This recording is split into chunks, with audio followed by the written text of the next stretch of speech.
नमस्कार शेतकरी बांधवांनो, जय शिवराय. आपलं स्वागत आहे जनता न्यूज चॅनलवर. शेतकरी मित्रांनो, आज 16 जून 2026 रोजी आज आपण बघणार आहोत प्रादेशिक हवामान अंदाज अहवाल. विदर्भ, मराठवाडा, मध्य महाराष्ट्र आणि मध्य प्रदेशमध्ये काय आहे आज हवामान अंदाज. आज सविस्तर जाणून घेऊया या व्हिडिओमध्ये. त्या अगोदर चॅनलवर नवीन असाल तर नक्की सबस्क्राईब करायला विसरू नका आणि बेल आयकॉन दाबा. आजचा व्हिडिओ सुरू करण्या अगोदर एक छोटं मनापासून सांगायचं आहे आपल्याला. चॅनल आता हळूहळू पुढे जात असून जवळपास प्रत्येक शेतकरी बांधव आपल्या चॅनलला जोडला जातोय आणि सबस्क्राईब करत आहे.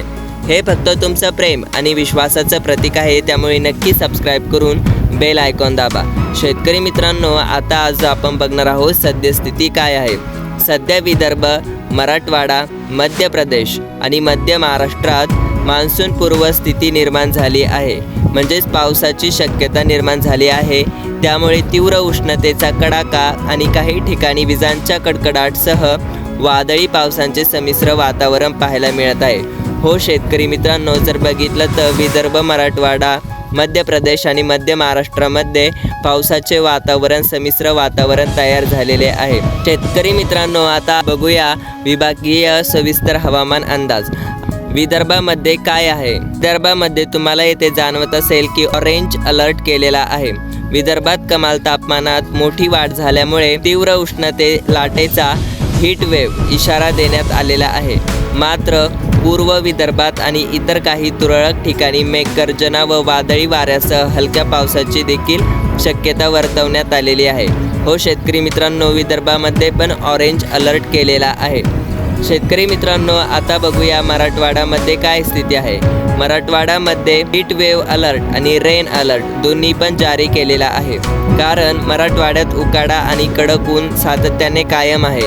काही जिल्ह्यात उष्णतेची लाट असून दुपारनंतर काही भागात अचानक ढगाळ वातावरण तयार होऊन मेघगर्जनेसह तुरळक स्वरूपाचा पाऊस पडण्याची दाट शक्यता हवामान विभागाने वर्तवली आहे. शेतकरी मित्रांनो, आता बघूया मध्य महाराष्ट्रामध्ये काय आहे. Rain forecast. मध्य महाराष्ट्रातही नागरिकांना उन्हाचा चटका आणि असह्य उकाडा जाणवत आहे. येथील काही भागात उष्णतेची लाट सदृश स्थिती असून घाट परिसरात मान्सूनपूर्व पावसाची दाट शक्यता हवामान विभागाने वर्तवली आहे. शेतकरी मित्रांनो, आता बघा मध्य प्रदेशमध्ये काय स्थिती आहे हवामानाची. मध्य प्रदेशातील हवामान प्रामुख्याने कोरडे असून तापमान उच्च पातळीवर नोंदवले गेले आहे. असे असले तरी काही भागात हलके ढग दाटून येण्याची आणि मान्सूनपूर्व वाऱ्यांचा प्रभाव राहण्याची दाट शक्यता नाकारता येत नाही. शेतकरी मित्रांनो, आता महत्त्वाचे अपडेट्स. मान्सून आगमन. सद्यस्थिती हवामान विभागाने दिलेल्या माहितीनुसार मान्सूनच्या पुढील वाटचालीसाठी आणि आगमनासाठी अत्यंत पोषक वातावरण तयार झालेले आहे. शेतकरी मित्रांनो, आता बघा, नागरिक आणि आपल्या जवळील जिल्ह्यांचा अचूक आणि थेट हवामान अंदाज पाहण्यासाठी ॲक्युरेट वेदर महाराष्ट्र ही ऑफिशियल डेट आहे किंवा ॲक्युरेट वेदर इंग्लिश पेजला तुम्ही भेट देऊ शकता. आणि हो, आपल्या चॅनलला सबस्क्राईब करा शेतकरी मित्रांनो, आणि अशाच ताज्या अपडेट्ससाठी पाहत राहा जनता न्यूज. धन्यवाद. जय शिवराय, जय महाराष्ट्र.